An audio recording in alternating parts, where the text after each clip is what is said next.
Okay. Yeah, it's not been a very successful. Hi, if you're joining us from the future. Okay. Future. Yeah, future Pete. Hi, future Pete, and hi, future. Who else joins in? Johnny. Hi, future Johnny. Right. Okay. So last week we were having a little look at this, and so one thing Pete, because he's a very naughty boy, forgot to do was to put some of the musical directions in. So if it says F, which Jack has very rightly just said means fortissimo or loud, it must go in on the bottom one as well before we start transposing anything. So everything must be as is, because if we had, for example, a bassoon player who was reading tenor clef, and I don't know what that is on the top, let's assume it's violin or piano, and the violin player's got a musical marking that says F, the violin player's going to come in really loud, and the other player won't know that it's really loud. So we need to account for that. Okay, so these are the exercises we kind of had to go at last week. So what we're looking for is in relation to middle C, aren't we? So I think people have basically got the idea. So the things to put in are your allegro con brio. Now, allegro means fast. I always think of that like legging in, allegro. So if you're legging it, you're going quite fast. And the time signature, and obviously all the musical markings. So it might be an idea to just put those in before you even start transposing anything. It might be good to just put your allegro con brio in and your F marking, etc., etc. And then basically what we're doing is we're just following the melody on the appropriate note. So this is the one we went over last week, so I won't dwell too much on this one. So which note is that then, please? Somebody, Jack, I'm going to pick on you because you selfishly had a week off for your daughter's birthday last week. So you can answer the question. I mean, I know where I'd rather be, birthday party or a theory lesson, you know. Birthday party, definitely. Well, yeah, exactly. So what note is this, please, Jack, this first note? G. That is a G. And in relation to middle C, is it above or below? Above. Above middle C. So what you need to do then is copy that onto the next stave, bearing in mind that this line that goes through the middle of the clef is middle C. So we need to put our, let me just see if I can do this. I do this really badly every week. Let's see if I can do it any better. So what we'd have to put in is our time signature, and then we'd have to put in our F below and allegro. I'm just going to put, I can't write all that out, so I'm just going to put allegro. And then where would our first note go then, Jack? So we've got all the appropriate things in. We need a G above middle C. So there's middle C. Where does G go? It would go on its own stave, on its own line. One sec, let me just... So I don't want to write over your allegros. That's all right, you can write over my allegros. I won't take it personally. Oh no, I'll just do it in the normal place. Yeah, so it'd go on the ledger line, and then, so then we copy the pattern and the melody then. So the next note would go, it's obviously one below a G there, it's an F sharp, so we need to put that in there. Also, remember to put the sharps in the accidentals. So I think it was Shemak. Did you send me one with no sharp in, or was it Pete? I can't remember. But if there's a sharp in the original melody, it must go in the next melody as well. Everything that's in there must go in the next one. Obviously, don't start down here on the stave anywhere, because it's got to be the G above middle C. Is that clear? Yep. So the next one then, we've got a key signature there as well. What's the key signature, please? Anyone know what 3 flats is off the top of the head? I'll be dead impressed if you do. A? E flat major. E flat major. Yeah. 4 flats is A, isn't it? Yeah, it is. Well done. Yeah, what a guy. Well done, Matty. Okay, so we obviously need to put our 3 flats in, which is B, E, and A. And we need to do that in relation to this clef, don't we? So where's B going to be? You can just put a dot on, guys, don't bother. So Maybe Shemak, tell me where B is on this clef, please. B. Yeah, so we need to put a B flat in, don't we, first? Just one more. So where will B, we know where middle C is, so where's B going to be?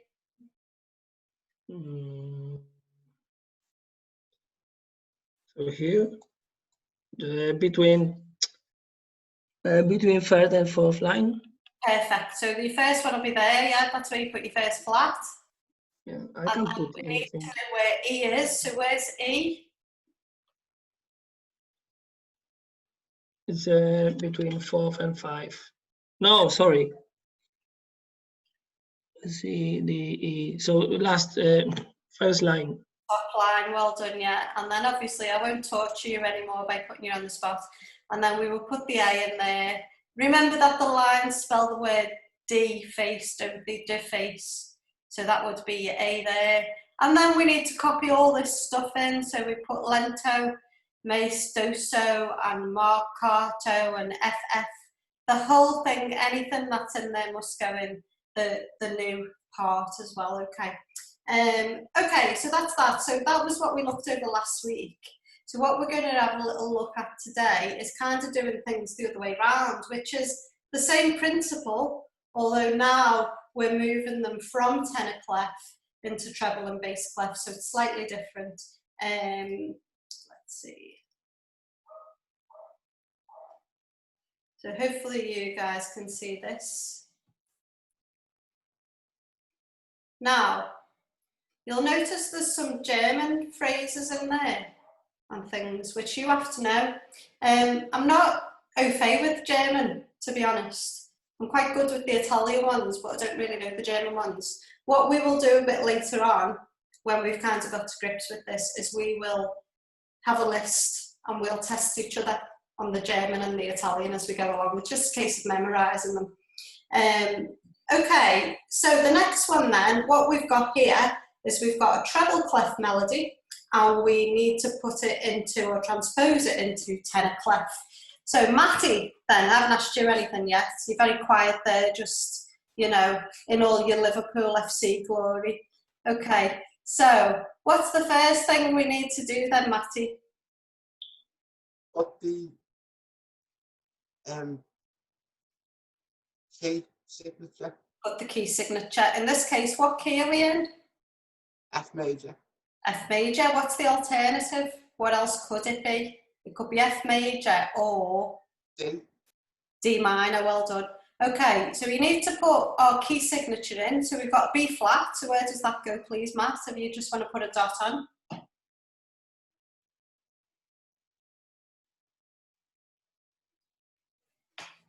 If you can. Yeah, kind of. So yeah, it should be in the space, shouldn't it? Just, yeah, well done, Matt. It's finicky thing to do this, isn't it? It's not like doing the exercises in class. It's a bit like your mouth starts to get a bit mental. But yeah, you got yeah. You got the right idea. So your first flat will go in there. Okay. Yeah, well done, brilliant. Okay, so we've only got one flat in this. What's the next thing we have to do then, guys? Jack, you look like you want to say something. Just dead quick. I've just translated the Sir Lebhaft, and it's very lively. Very lively. We've got a bit of lively going on there because vivace is also lively, which is a bit like vivacious, isn't it? So allegro, what does allegro mean? We just discussed that. Fast. Yeah, so fast and lively, this piece is. Molto is very, isn't it? Yes, and andante is slow. Andante is a walking pace, sorry. I'm thinking of adagio, so andante is a walking pace. But these are the kinds of things that, you know, as popular musicians, as guitarists, bass players, we don't usually deal with Italian terms, do we? A lot, really. We're just given sort of chord sheets and parts, and we do a lot of improvisation. So they're not things that really, you know, unless you're a piano player, a classical piano player or a violin player or something, they're not really things you come across in popular music parts. So we'll work on that and we'll do that together, we'll test each other. Okay, Matty, so the next thing is, what do we need to do? Put the time signature. Time signature, fantastic, well done. So we put that in. Okay, and then we would have to put our lively in, as Jack very rightly said, so we put that in. I'm just going to put brackets in there because it's taken me ages to write it. Let me change the colour actually, because that is not easy to see. Okay, better. Okay, yeah, so then we put the time signature in, the key signature, any musical marking. So we've got an FF. So if F is loud, what is FF? Very loud. Very loud, so even louder. And then, so the next thing we're doing is we've got to put our rest in. We don't have to worry about where that goes on the stave. They all go in the same place, don't they? So the next thing we need to worry about then is this starting note. So this starting note is what's that note in treble clef? What is that note? A. It's an A, well done. And it's the A above middle C, isn't it? Because middle C on the treble clef is down Yes. here. So where will that go on the stave then? Or above the stave, in fact? It'll go above the stave. It'll go above the stave, yeah. Yeah. Above G. Oh, yeah, it's not directly above the stave though, is it? We have to add a ledger line. I think Matthew's got it, yeah. So it'd be the one above that ledger line there. Yeah. And then obviously the next note, you have to be careful with things like stems as well, because obviously the stems go up here because the notes are all below the middle line. But now that they're above the stave, the stems have to go down, don't they? Otherwise, we'd end up with this kind of thing and it wouldn't be right. So the next note is an F. And again, it's the F above middle C. So where would that go? I mean, you can kind of count the lines and the spaces, can't you? So that one's 1, 2, 3 down. So you go 1, 2, 3. Yeah, well done, Matthew. And we just join them up, do it exactly the same as it is. And then we've got there, what note's this then? B. It's a B natural, brilliant, okay. So then we need to put our B natural in, which is there. It's got a natural sign in it, so it doesn't need a natural sign on the next one. If it's got a natural sign, do we need to put a natural sign in? So it's got this sign here. Because it's a B natural, not a B flat. Yeah, because it's one of the flats on the other one. Exactly. So it wouldn't be an accidental, so not an accidental. So whatever is in the original one, that is what you put in the one that you're going to copy. Right, so that's that one, isn't it? That's all right. I think we've got the idea. Obviously, we would have to put this in. What does that mean? From louder to slower. No, quieter. Yeah, well done, Shema. Perfect. So it's loud and getting quieter, and then we've got an MF, which hello. Moderate loud. Motherfucker. No, it's not, is it? It's No, it's not. Alto forte. Alto forte, which is Alto forte. moderate loud, yeah. But all these dots and everything, all these staccatos would have to go in, all the rest exactly as it is, only on the right notes. Okay, so the next one, this one's slightly different again, because obviously the key signature goes in a different place now in tenor clef, doesn't it? We talked about that last week. So if it's in bass clef, what key are we in to begin with? What key are we in for sharps? Do we know? A major. He's like the key signature ninja, isn't he? He's in there with an answer. Well done, Matt. Brilliant. Okay, so we've got 4 sharps, but if we're putting an F sharp, you always start on the highest possible F on the other clefs, don't you? But on tenor clef, we can't do that because the highest F is up here somewhere. So where do we start? On the tenor clef? Start on the lowest F. The lowest F. So if the lines spell out D face, where's your F going to go? Second ledger line. Jack, put it in for us. Just a dot will do. I don't expect you to put proper sharps in. Oh no, I'm going to do it properly. Go on then.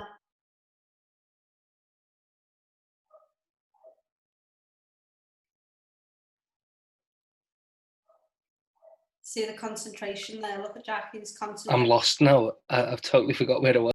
Okay, so we're here. Yeah. Oh, we've got a star. I like that. So we've got 4. So we've got Father Christmas Gets Drunk, FC, GD. So F, and then C. So we know where C is. And then G, 1 above. And then D. Well done, guys. So you've got this little pattern going on, haven't you? It's like FC, then the 1 above, and then the 1 above that, and that pattern would continue throughout. Okay, next thing we need to put in is the time signature. So 3, 4, smashing, and then what else would we need to put in? What's next? Piano, that's it at the bottom. Yeah, what does piano mean then, Jack? Is it softly? Yeah, softly or quietly, yeah, well done. So this one's got a big leap, hasn't it? So you'd have to be very careful with these notes. So we put in the P. We'd also put in andante, which is kind of a walking pace. This is terrible. Look at that for an example, shocking. Okay, and then That's fascinating. Change it. I saw your comment on my YouTube. Thanks for that, Jack. I did giggle. Yeah. Okay, so the next thing we need to figure out then is this one. We're obviously in bass clef. So what's this first note we've got here? B. It's a B. So, This B, time yeah. it's above or below middle C? C. No, it's Below. it's B. Yeah. Yeah, but is it above or below middle C? Below. Below. Middle C on the bass clef's up here, isn't it? Yes. So we need to be really careful about that. So it's an octave and a tone below, isn't it? Because C would be there. So where are we going to put this new note then if middle C's there?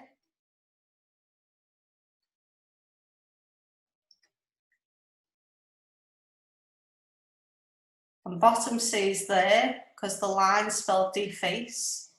So it needs to go 1 below that, doesn't it? 1 because the other C's there. Yeah, so the line on top there, Matt, not through it. That was me, sorry. Sorry, so the line on top, yeah. So we'd start on a B, and then the next note here, what's this note? What's this note here? Well, it comes before C. It's B. It's a B, well done, Shema. Great, okay. So obviously we need to put another B in there. And then we're gonna make it look the best it can. Make sure you colour your note in. Otherwise it's a minim, isn't it? Well done. I like these stars. Is that you, Jack? No, who's doing the stars? Is that you, Shema? Yeah. I like them. They're good, aren't they? Okay, and then obviously we would have to make sure this is the same note, isn't it, across, but this time it's a minim, etc., etc. Make sure you put all the slays and everything in, etc., etc. Now, the last one is kind of cut off there, but has everyone got the idea of that? Has anybody got any questions at this point? Okay, good. So I think the trick is to remember where middle C is and where is that note in relation to middle C. And then if you can do that, you're going to be golden, aren't you? That's really good. Okay, so the next thing I wanted to look at is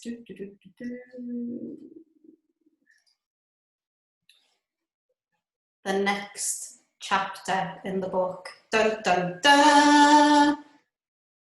Right, okay, so you studied keys up to 5 sharps and 5 flats in grade 4. You didn't. You might have done. Matty has, I think. You done grade 4, Matt? Yeah, okay. In grade 5, you will study keys with 6 sharps or 6 flats.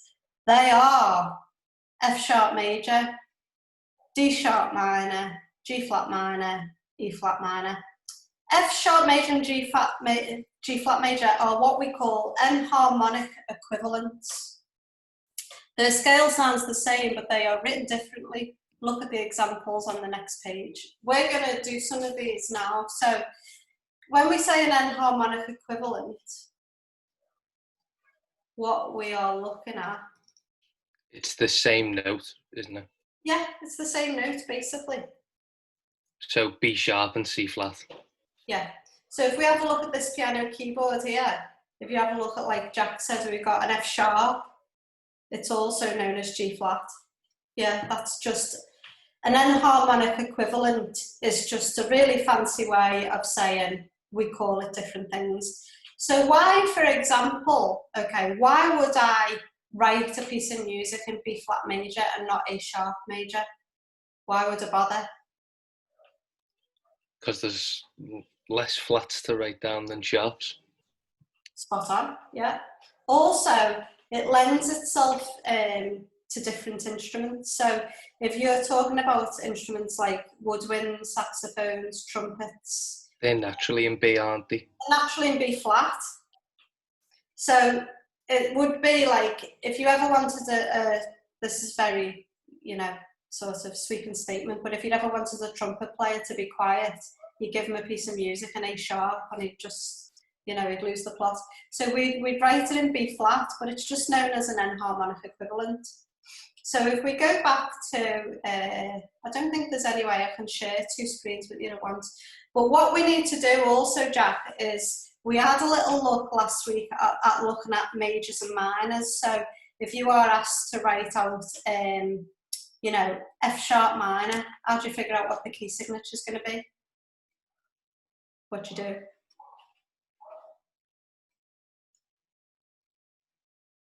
You're muted, sorry. For F sharp minor, did you say? Yes, I said to you F sharp minor. There's a really simple way of kind of figuring out what the key is. Can you remember Matty or Shema? You count up. Relative is A major. Yes, good. Yeah, you've got it, Shema. We had a chat about this last week, didn't we, after the lesson? So basically, if you are on a key and you're looking for the minor key, you go back 3 semitones. If you're looking for the major key, you go up 3 semitones, and it will tell you. So if I said to you, okay, we're going to write the scale out, please, of E minor. You say, right, okay, E minor, not too sure what that is, but I know my major ones. So I'm on E, I'm going to go up 3 semitones, 1, 2, 3. Ah, it's the same as G major. Yeah, makes sense? By the same token, if I'm on A major and I want to find the relative minor key, I go back 3 semitones. So I'm on A, I go back 3 semitones, 1, 2, 3. Now, if I'm in A and I need the relative minor, would I call that F sharp or G flat? G flat, wouldn't you? Am I wrong? Yeah. Have a think though. Why? Oh no, you call it. You do it sharp as A as sharp. Well done, Matty. So A, the key of A major has sharps in, doesn't it? It doesn't have flats in. So that's why we call it sharp, and because A's got 3 sharps in it, we don't call it flat because it's a sharp key. Yeah, well done, brilliant. Okay. So if I was in, for example, B flat, and I want to find the relative minor to B flat major, Shemak, tell me what's the relative minor to B flat major? Just 1 second. C sharp. Okay, so we're in B flat, and we want to find the relative minor. So minor means we go down. Ah, right. So G major. G major, well done, excellent. I'm going to test you a bit, Jack. Okay, so I am in the key of E, and I want to find the relative minor, which means I go back 3 semitones. So what key would it be?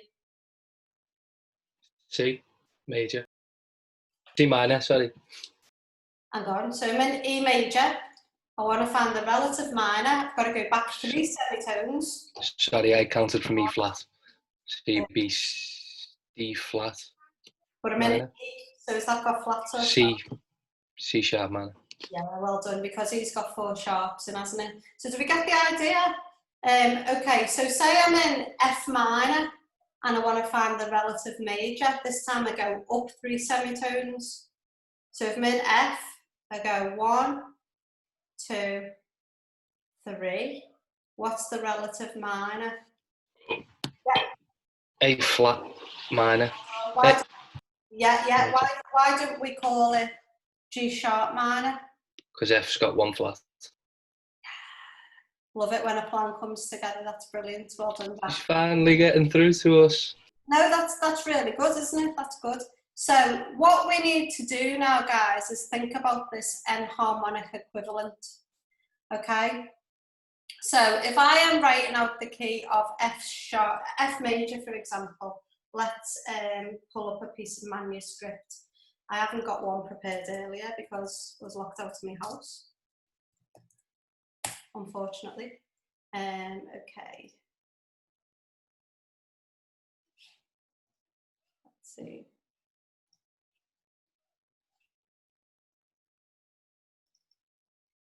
You see that piece of manuscript, guys? Yeah. Okay, so we're going to write out the key of F major. Okay, somebody write out F major for me. Shemak, I like your stars idea. Write out F major for me on this piece of manuscript. So I want it in treble clef, please. Is he still there? Don't know if he is still there. He stopped answering me. Okay, I'm going to be Shemak and write out F major. So what we need to do then is, he's back. He's back, okay. So he's writing out F major. Can you leave some gaps in between them for me? It's a little bit, yeah, okay.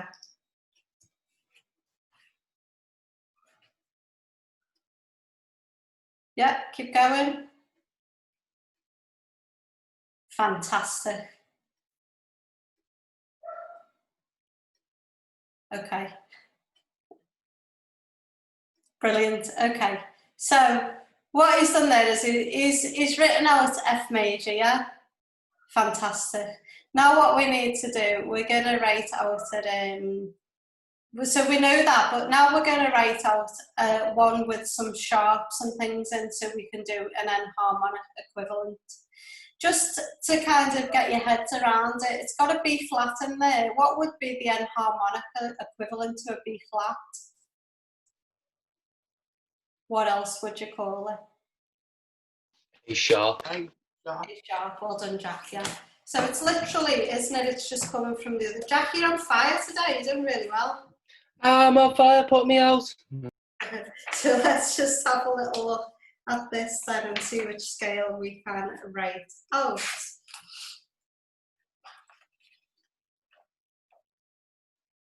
Okay, so what we're going to do now is we're going to write out F sharp major, which is a pain in the backside. But basically what you'd have to do is you raise everything on F major by a semitone.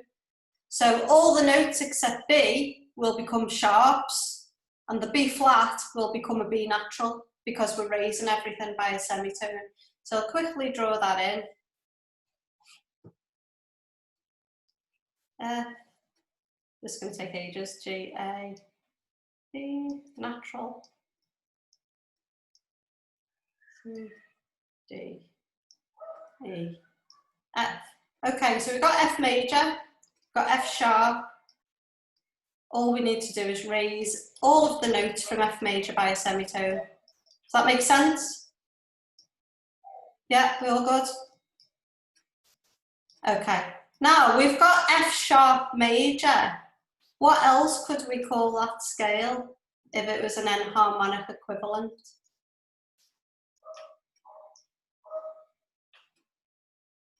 What else could we call it?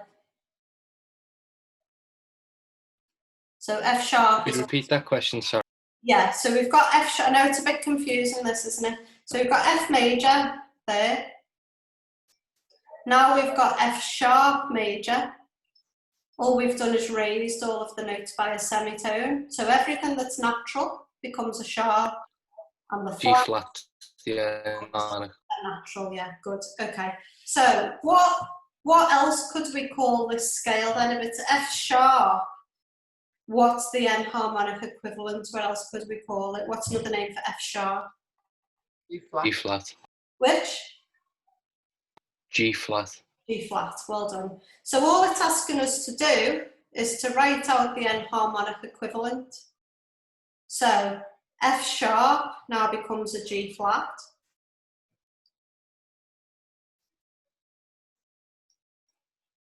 We've got a G sharp, which now becomes what? What's another name for a G sharp? A flat. A flat.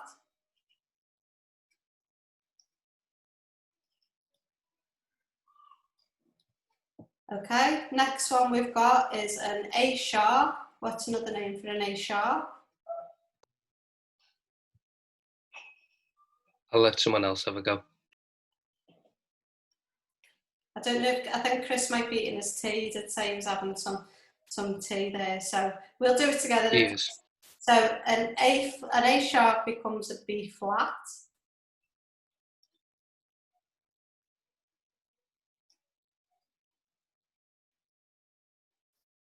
Okay, so what's the next one then? Got a bit of a tricky one there. What have we got there? Let it be sharp. Oh,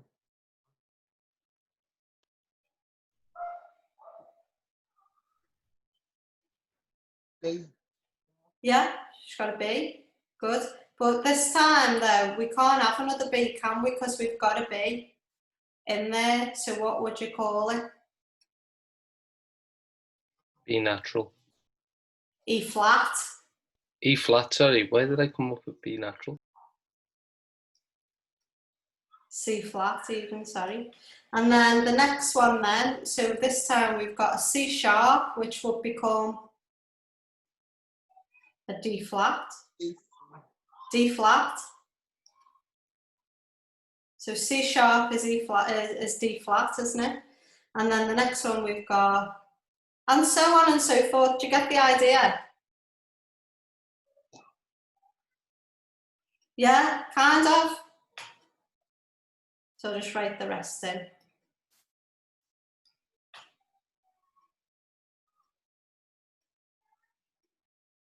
So an E sharp obviously just becomes an F. It's just another name because we don't really have an E sharp, it's just an F. And then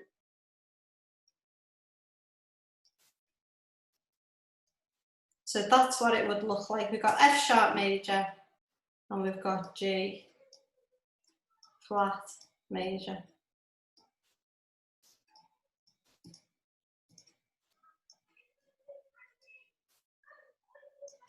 Yeah, are we all good with that one? Okay, so we're going to try another one then. What we've got, this one's actually from the book and it's called D sharp harmonic minor. Now that might seem really tricky, but basically it's just a bunch of sharps. So we've got D sharp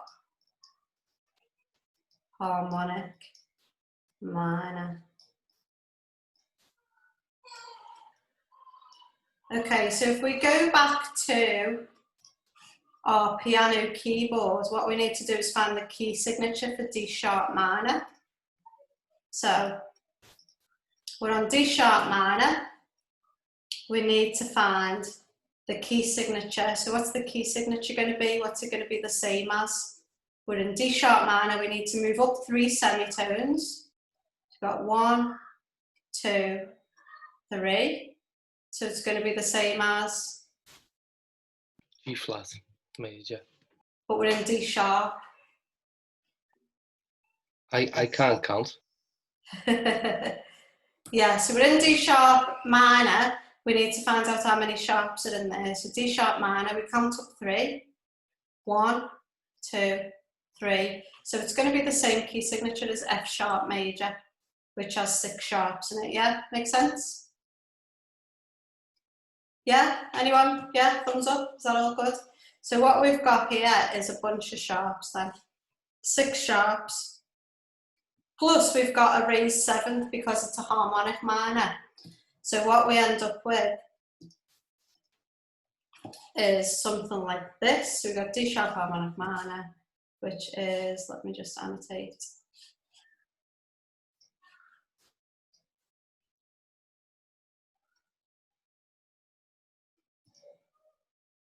Right, so it looks like this. We're in treble clef. We got a D sharp. Basically everything is sharp except the B, and a C is double sharp. This is terrible, isn't it, trying to do this? But even if we just do some of the scale, you'll get the idea of a enharmonic equivalent. Okay, so we just do the first 4 notes.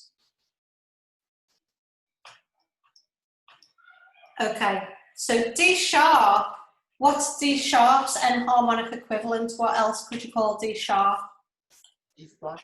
E flat, fantastic, yeah, you'll see that. I mean, we were talking about this last week. If you went into an exam and you had a little picture of a piano keyboard, that is absolutely fine. There's no problem there. Or if you wanted to draw one in the corner or whatever to work these out. But yeah, D sharp is E flat, isn't it? So where would I put my first, if we go into treble clef then, where would I put my first note if I want an E flat?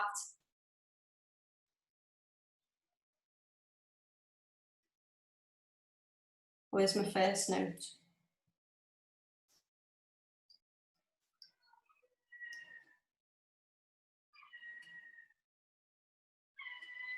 Yeah, well done, good. So obviously we need to make that flat as well. Well done, Red. Yeah, brilliant. Okay, guys, so we've got that. And then the next note there we've got is an E sharp. What else can E sharp be called? F. F. Brilliant, Matty. So we put an F in. So F is natural. Next one we got is an F sharp, which can also be called G flat. G flat. Brilliant. Now you're getting it. And then finally, go on then, Matty, I'll let you put the last one in. I won't tell you what it is. So we got a G sharp. So what would we, what note would it be?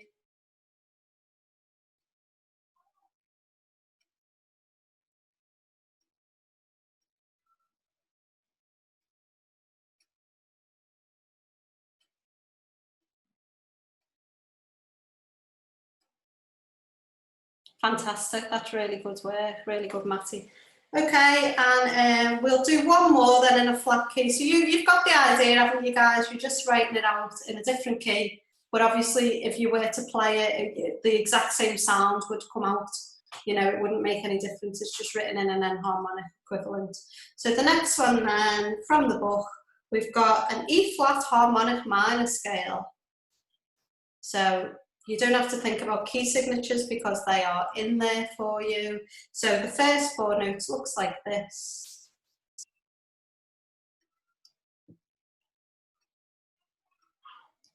Okay.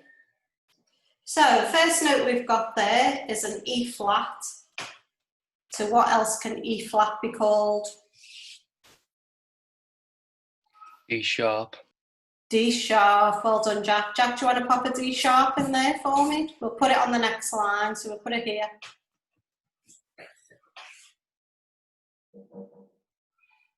So we're going to pop a D sharp in there. So think about where middle C is, and then you'll know where D is.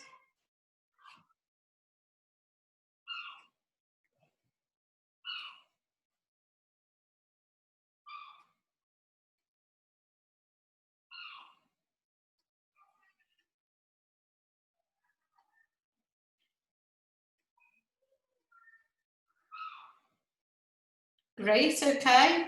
So the next, Totally lost. yeah, you've got it. That's true. You've got it there. That's in the right place. So we've got an E flat, also known as a D sharp, isn't it?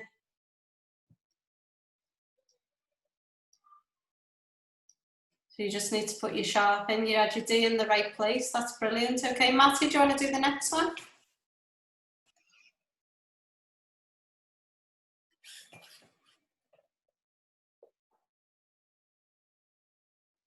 So what else can you call F? Yeah, great. You can also call it an E sharp, can't you? Fantastic. So you've got to think, what else can I call that note? but it'd be the same.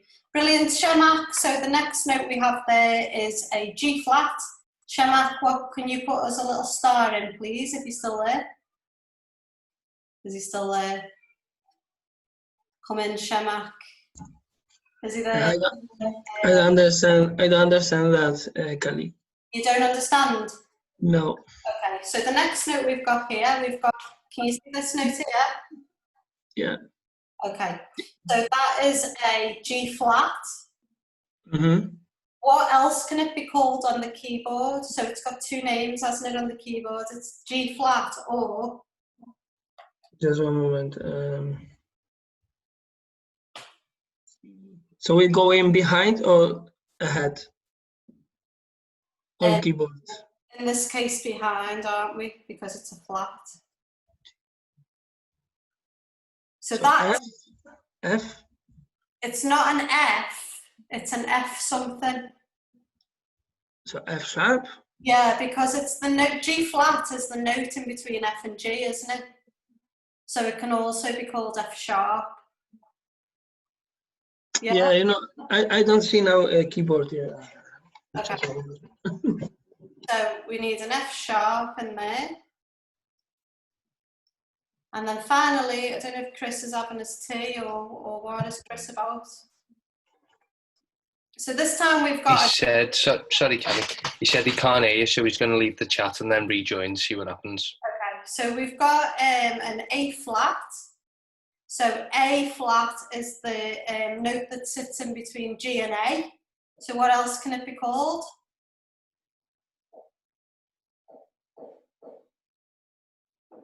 Yeah, that'll lip read that, Jack, because yeah, but that's great, yeah. So it could be a G sharp as well, isn't it? This will, if I could share two screens with you, this would be a lot easier because you would have the piano keyboard on the screen as well and you would be able to see.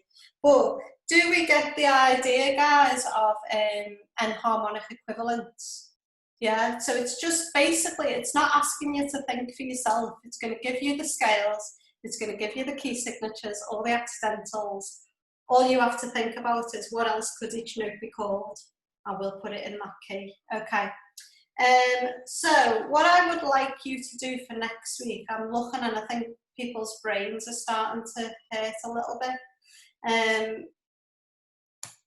So what I would like you to do for next week is I'm going to put these exercises up from the book, which are basically what we've just talked through, and it's about rewriting some scales in enharmonic equivalents, okay?